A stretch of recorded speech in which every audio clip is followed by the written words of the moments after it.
We're all searching for it, or people. The ones you can call when you're at the end of your rope. The ones you ask for advice in a difficult stage or deciding on which jeans to buy. The ones who you share dreams and hopes with, who get you to the gym and love your kids like their own. Motherhood was never meant to be a solitary role, and now it doesn't need to be. Here we discuss everything from our favorite kidisms to mental wellness to our best mom hacks and more. Mamas are world changers, and it's time to stop bearing that responsibility alone. So whether you're driving carpool, rocking a sleeping baby, or doing dishes, we're here for you. Welcome to the village. I am so excited to have Michelle on the podcast today. Michelle, will you tell us a little bit about you, your kids, what mom life looks like, kind of just the stage you're in right now? Okay, I'm Michelle. I turned 30 this year, and I have older kids, I guess. I guess they're not really that old, though. Remind me how old they are, because I know you have like a 18-month-old. Yeah, so my youngest is 18. Right? Tomorrow he turns 18 months, actually. My others are 8, 6, and 5. Okay. So there's 18 months between the first two and 14 months between the second two. All right. Yeah. I've got a 16-month gap, so right in the middle. So I get it. Yeah. Then there was a clear gap between 3 and 4. 3 and 4. And I didn't feel ready for a long time. And then babies started looking cute to me again. I was like, oh, they're so cute. Ooh, they're that's a sign. cute. It was kind of like, okay, maybe I am ready for a baby. What else is going on in your life right now? My husband and I have been married 9 years. We started one business together and then phased out of that one. And now we run a baby clothing company called Luna Loose Clothing. I know, Missy, you have some things from us. Oh, I love them. They're my absolute favorite. Anyway, it's made from bamboo, so it's super soft, which Missy told me once. She's like, I just want to rub my baby even more because it's so seriously soft. though, every time she wears those jammies, I'm like, oh, I just want to snuggle you in these. You're just like extra soft today. You get more rubs today. Not that she'll hold still for it, but I do it right. Right. But not only is it soft, it's really stretchy, so it will fit babies longer, which I love for myself because I hate going through baby clothes and I have so much to do already. So having my baby wear one piece of clothes for 6 to 12 months instead of 3 months is amazing. So helping moms sometimes simplify. even like a month before they're right on to the next size, depending on it's so frustrating. It's so frustrating. I feel like once they hit like that like 9 to 12 month mark, and now you're lasting more like 6 months in clothes, like it feels like such a big deal. Right. Especially when they're little. I'm like, I didn't even get to this outfit. Like, hurry and put it on you, even though it doesn't fit, just so you can wear one. Right. And now just think your favorite outfits or even pajamas. I feel like everyone always needs pajamas, right? Oh, yeah. I don't know why that's always what I have least of. I know, it's weird. Run out of the fastest. I don't know how that works. So just imagine your pajamas lasting you a whole year. One pajama, not each size of pajamas. Yeah. Just one size of pajamas lasting you a whole year. Like, they're seriously the best. Shameless plug. They're amazing. Okay, so we talked on Instagram a little bit, and I just asked you like something around motherhood that you're very passionate about. And what you told me was inner child work and being able to heal yourself as you raise your kids. So why don't we just start with what is inner child work and how have you seen it come up for you? What do you do? So inner child work, I feel like it's easier to tell you how I came to find it. It actually has to do with business too. If you want to 10x your personal growth, start a business. So 100%. So it was when my husband and I were in our other business. It was a network marketing company. I'm trying to make things actually work. And we just kept hitting block after block after block. And it was like we would do all the things they said to do, and just we would not move forward every single time. And that was super annoying. But we were at a business seminar, and the speaker was talking about your subconscious mind and how it stores information and can like store things from long ago that could impede your progress right now. And we walked out of that seminar like, oh, well, maybe that's our problem. We have stuff that happened so long ago that's blocking us right now. And so I reached out to a friend who is a hypnotherapist. We just wanted to know what hypnotherapy was like because we wanted to get rid of these blocks, right? In hypnotherapy, in her, I don't know if all hypnotherapists do this, but she guides you down into hypnosis, which is not as scary as some people think it is. Oh yeah, it like Just sounds super weird. It's basically like a meditation. yes, exactly. And we all go into a hypnotic state of mind every day. When you're doom scrolling, you're in hypnosis. Yeah, or like Reading a book.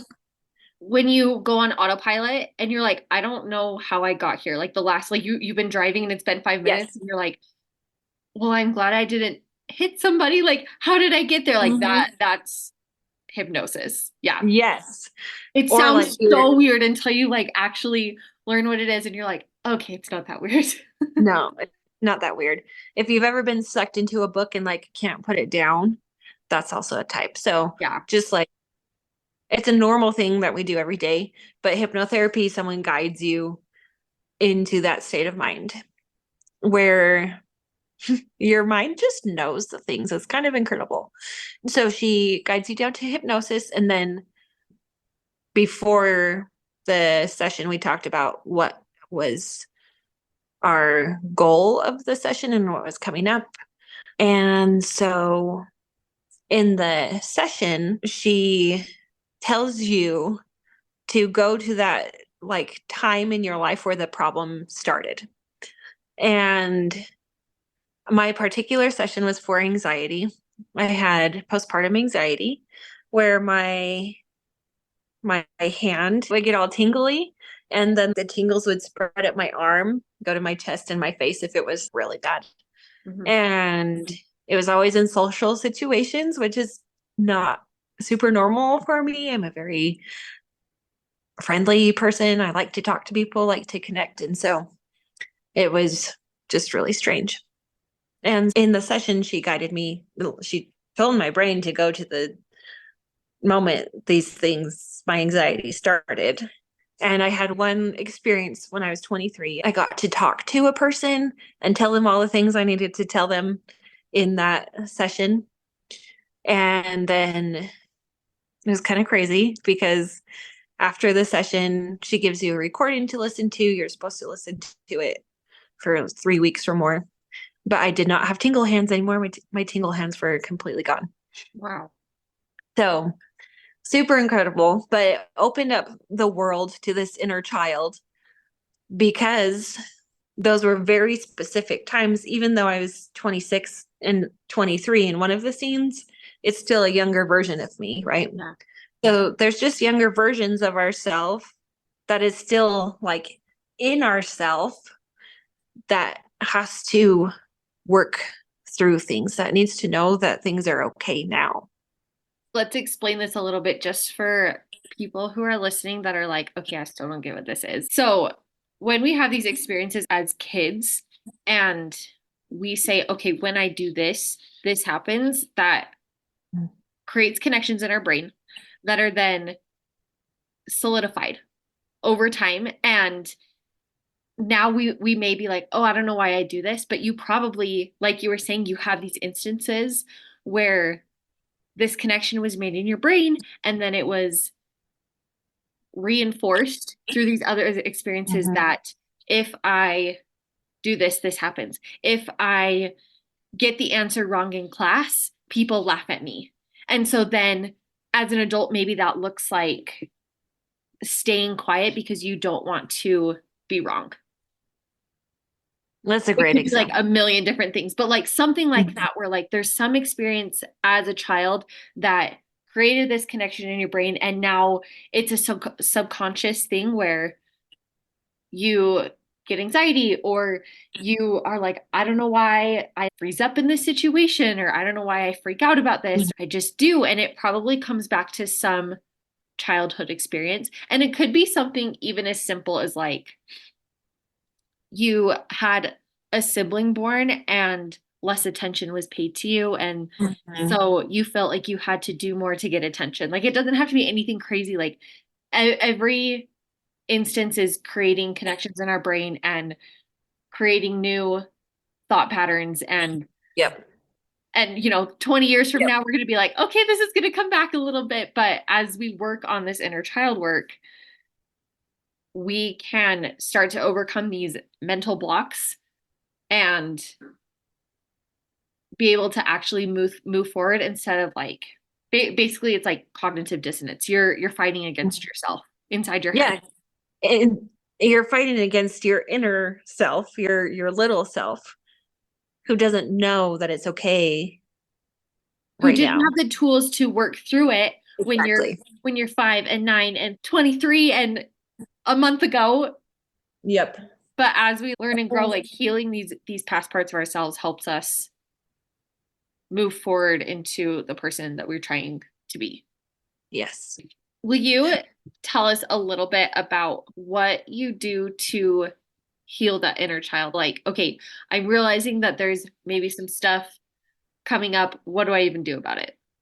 So you get quiet with yourself and connect with that little girl, So what helps me is when I notice something, some sort of pattern. Let's just say, for example, recently I noticed that anytime my husband is even slightly upset, I expect him to like go away.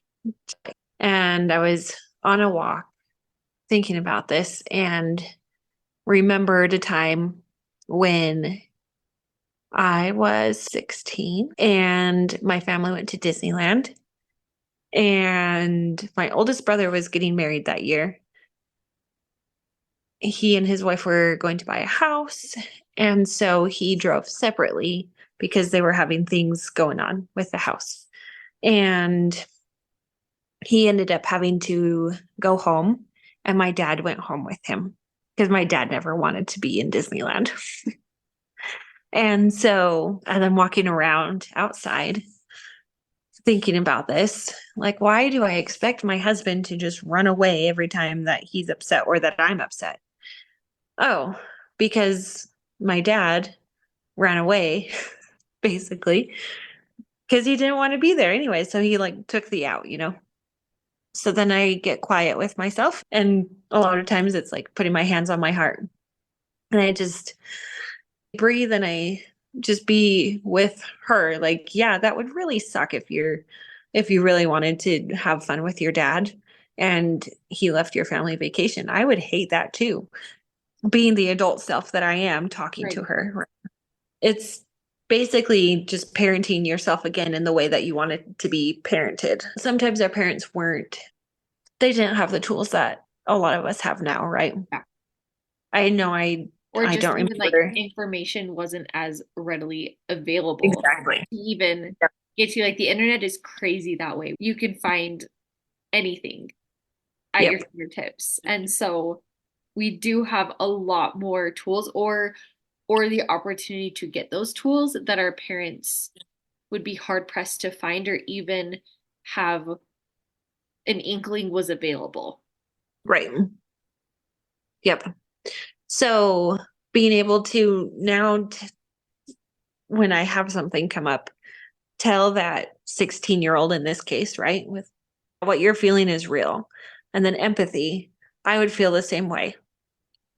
And I would hate that if my dad ran away from vacation. And then just telling her, I'm here for you. I will take care of you. I will not run away. At other times, maybe the inner child needs to have a job that's not taking care of other people.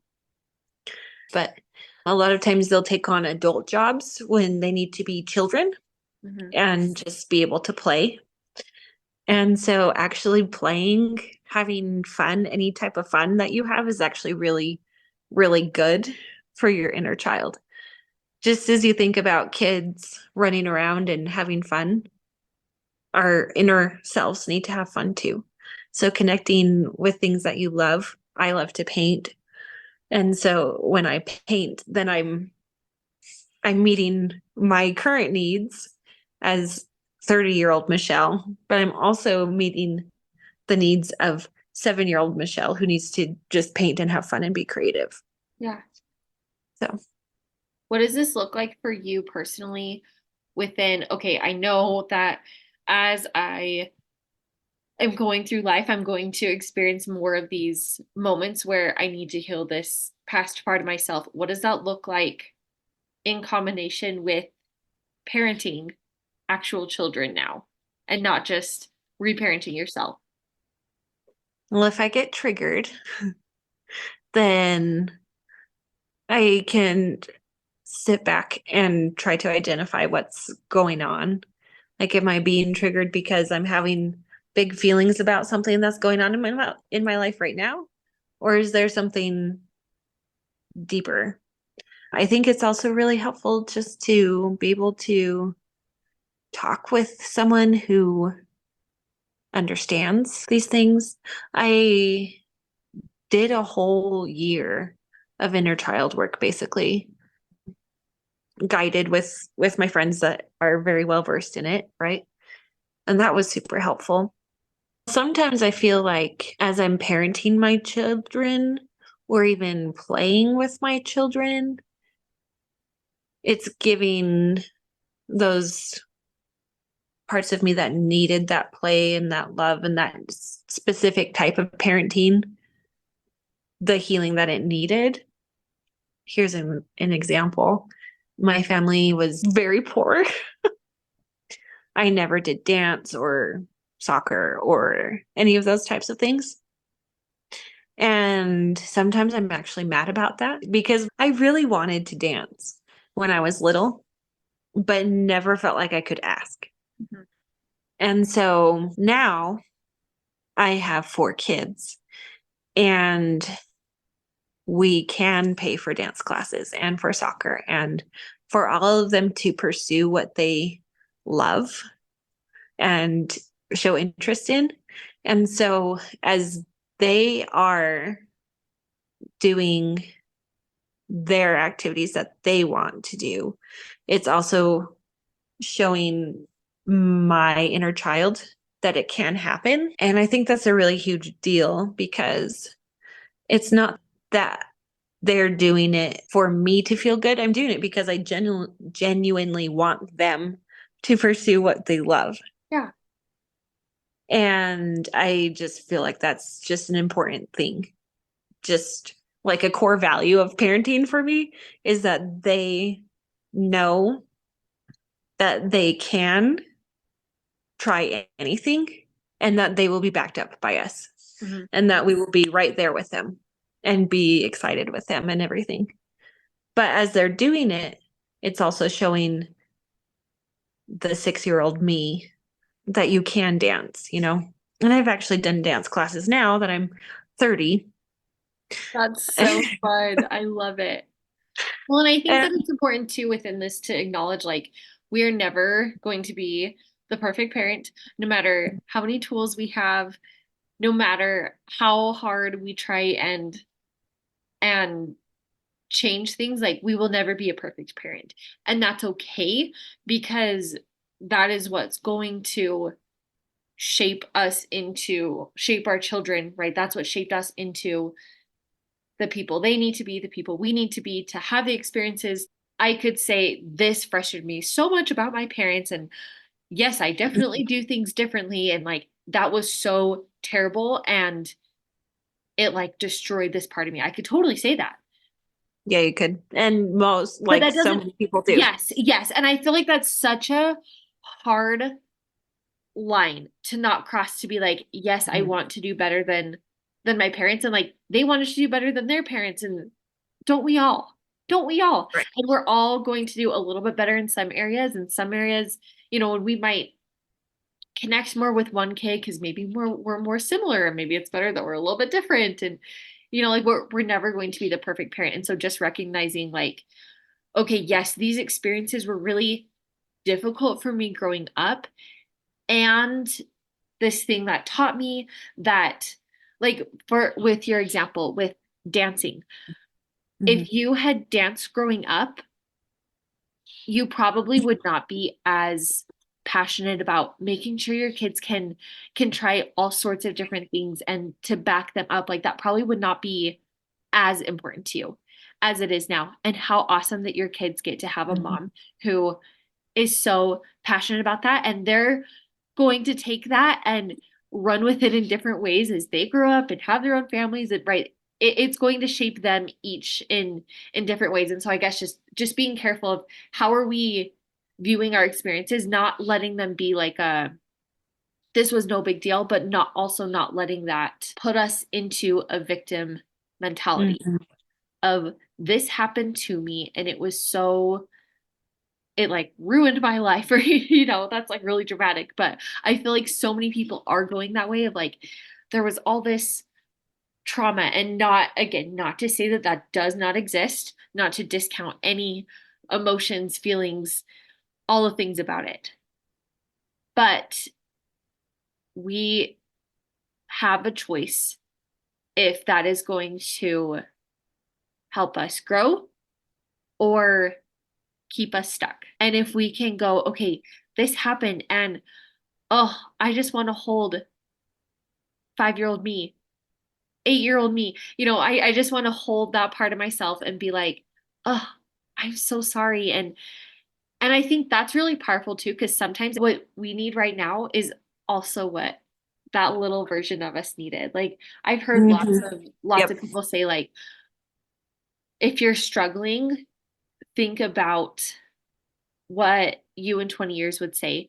Or if you 20 years ago was feeling this emotion, what would you say to her? And this is totally inner child work, but it's also like current child work. Where usually we need the same words, we need the same comfort, the same acknowledgement, just in a more mature iteration of it.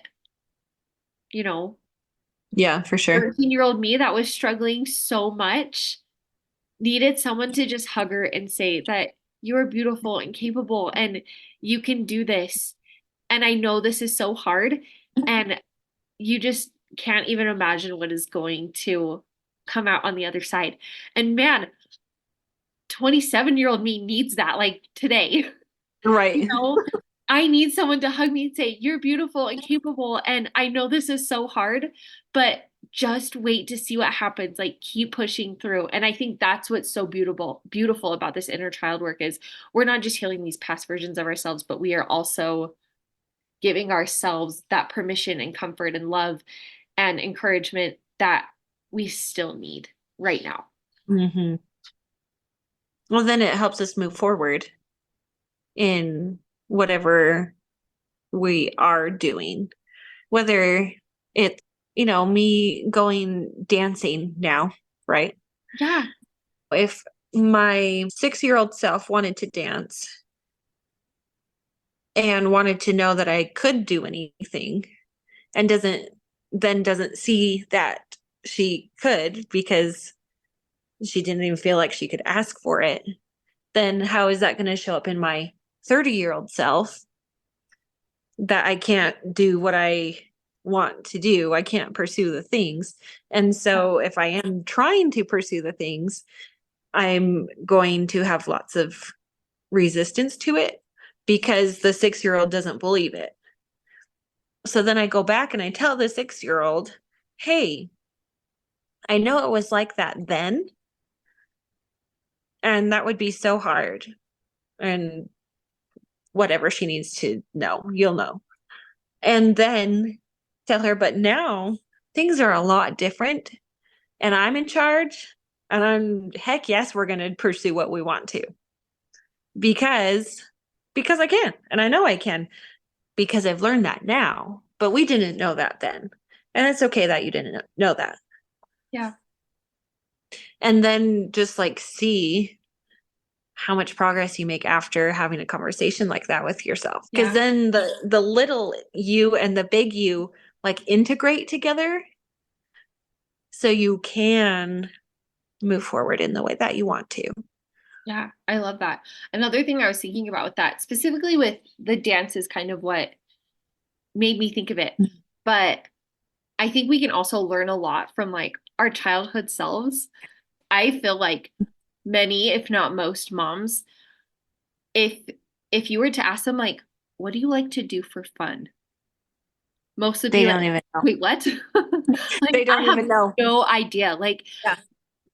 I'm teaching this class, and one of the things we're going to talk about is creating time. And then, kind of the last piece of it is, okay, what do you want to do with your free time? Because I actually think that we get more time than we think we do, but we don't know what to do with it. And so we sit and scroll on our phones or, I mean, can I show you how much I was on my phone today? Like, right? But we like don't even know what to do because a right. hobby, like what's that? And so I think actually going back to our childhood selves Mhm. is healing for right now. What did you like to do as a kid? I love that you're like, I wanted to dance. And so I'm doing that now. Because why not start at 30? Like, who says you can't? That's amazing. And so I think, You know what? Can I tell you something? yes. Okay, so I've been doing hula dancing, like Oh Hawaiian my hula. gosh. That's Yeah. so cool. And I said I had 3 kids in less than 3 years. That's what happened there. And it did a number to my core I am sure. where, diastasis recti, where you like, you do the crunch and then you put your fingers between your abs. Yeah. I could fit 4 fingers between my Oh my abs, goodness. which is Because you were awful. just back to back to back. And so your core never Mhm. had time to heal. Yeah. And so then, I have another baby. And after I had him, I had a 3-finger diastasis. Right. I started doing my hula classes and I am down to 1 finger. That's amazing. I know. That's It's so crazy. amazing. Yeah. So not That's only so am I like crazy. showing myself I can dance, but I literally am helping my body heal from from all of that. I our body holds on to so much information. It is actually insane. Yep. I think you do know because it's stored somewhere. Like, okay, I love the movie Inside Out. Like, It's really good. oh my gosh, it blows my mind every time I watch it. I have a degree in psychology. Watching that, I'm like, dang, they did that really well to be able to explain these very complex concepts in like simple, tangible ways. But one of the things I love is like the long-term storage. And Mhm. I am pretty sure there's like one scene where they'll like randomly send up like the super annoying memory and it like plays. Do you know what I'm talking about? Where like Yes. I don't even remember Uh, what it was, but it like plays a super annoying thing, like a song or a I jingle saw. or Yeah. something like that. Yeah.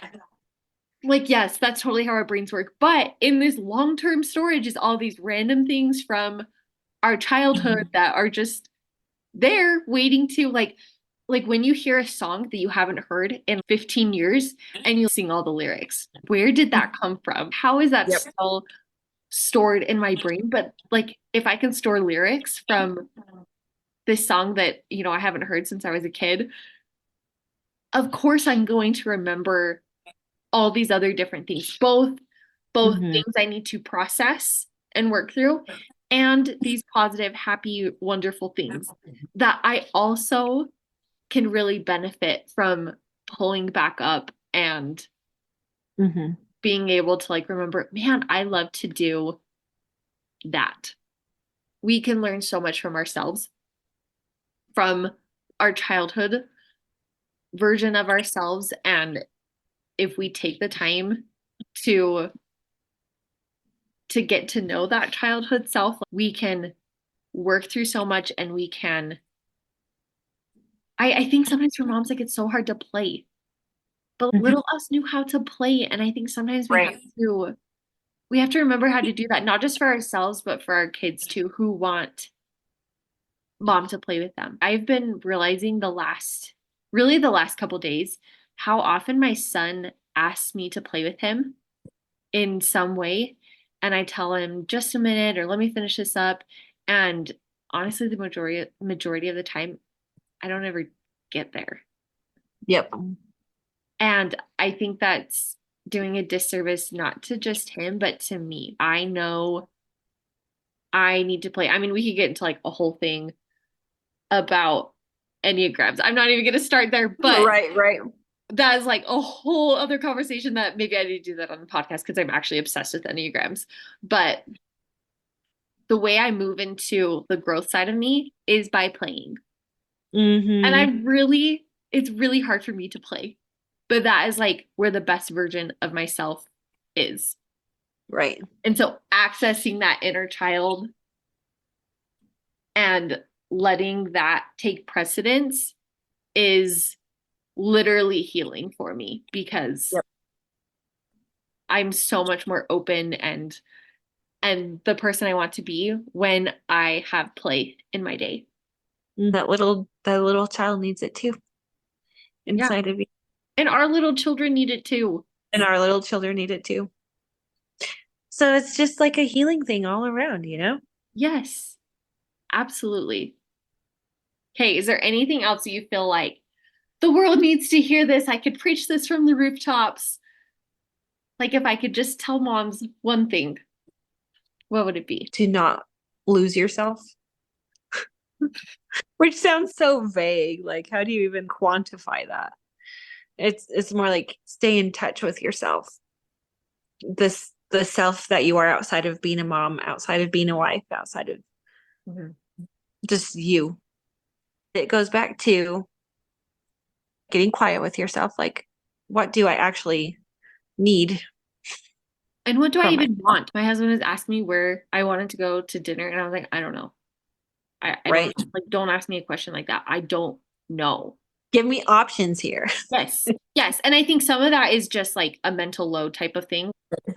Don't make me choose from infinite options, like narrow it down for me, or, Mhm. you know, give me like a genre. I don't know what Right. that's called with food, but you know, but I also think some of it is I am so out of touch of my own wants because I'm concerned about everybody else that I don't even know what I want. And so taking the time to let it be okay that I actually want something Mm-hmm. and then learning. I mean, really it comes back to what I was talking about earlier. What do you even want to do in your free time? What is it that you're trying to create time for? Right. Because it's not to sit and scroll because you're probably like, oh, I do too much of that. But then that's what we spend our free time doing. And not that scrolling is bad, but like when we're doing it just because like it fills the time, like it's not actually what we want to be doing. Right? What do I actually want? And just start with like, what is my favorite kind of food? This is my favorite thing to wear. I don't know, like something really, really simple. Yep. I think just starting there is huge and then letting it grow from there. And being able to say, okay, I need this. And it's communicating that. Actually being able to tell your husband, like, I need this support, or I would really like to go here, or I don't want to go there. That might even be a place to start of like, I don't actually want that, and being able to communicate that. And And it's some people okay that you probably have don't a just hard time like, with that. yes. Oh, I totally have a hard time with it. I Yeah. have been trying to more consciously be like, I'm not just going to go along with it to appease him. And not that he can't have a say, but just Right. that it's not a compromise if I'm just letting go.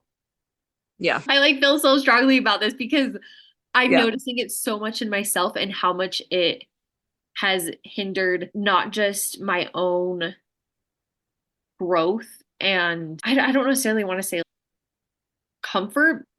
It's definitely hindered me, but it's also hindered my relationships because I have a hard time communicating because I haven't taken the time to communicate with myself. And then getting that out is like a whole other beast. Just starting small. What do I need? What do I like? What do I not like? Yeah, starting there.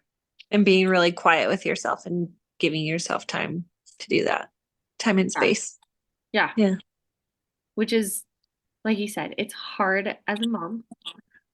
I think quiet doesn't necessarily have to mean you can be internally quiet without being externally quiet.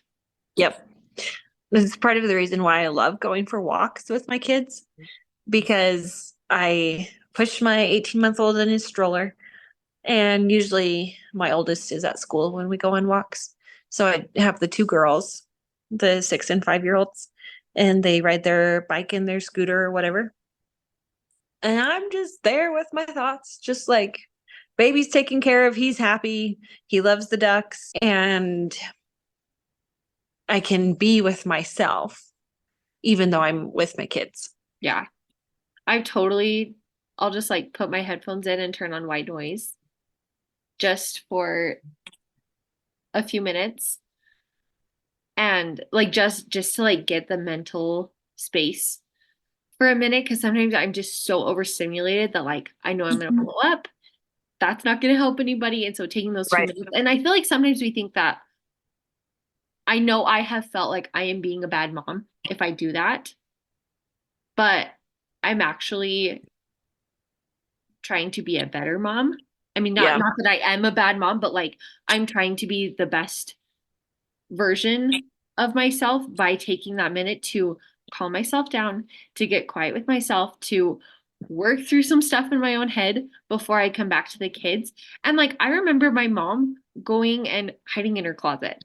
She'd like close her bedroom door and go hide in her closet. And she always came out so much happier. And I never thought she was a bad mom or like neglecting me or something. Right. And looking back as a mom now, kudos to her, because I guarantee that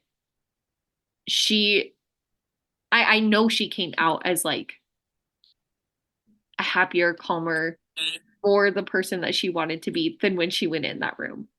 Yeah, for sure. And so it's like the best thing you can do to take that quiet time in whatever form you can get it. 5 minutes makes a big difference. Like, it doesn't have to be hours. Yeah. Or even an hour, 30 minutes, like 5 minutes. If you're intentional about it, can make a huge difference. Yep. All right. Agreed. Very last thing. What is a magic in the mundane moment that you've had lately? Just that moment where you're like, oh my gosh, I can't believe this is my life. This is amazing. My girls had dance and we were waiting for them. Their dance studio has suckers, and we walk in and he goes straight for the suckers every single time. Like, he knows we are at dance and he gets suckers. He's 18 months old. And it just cracks me up. But we were sitting down, he's eating his sucker, and he just had his little hand on my leg, like one hand on my leg, and then eating his sucker. I'm like, well, this is adorable. I just love you. Oh, those little hands. Oh, I will never get over it. That's so sweet. It was so cute.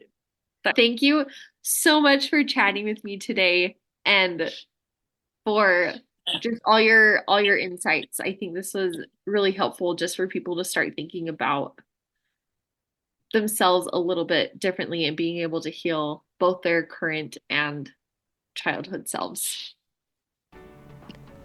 Thanks for joining me on this week's episode. I would love to hear your thoughts on it, so message me on Instagram at @themissy_allred.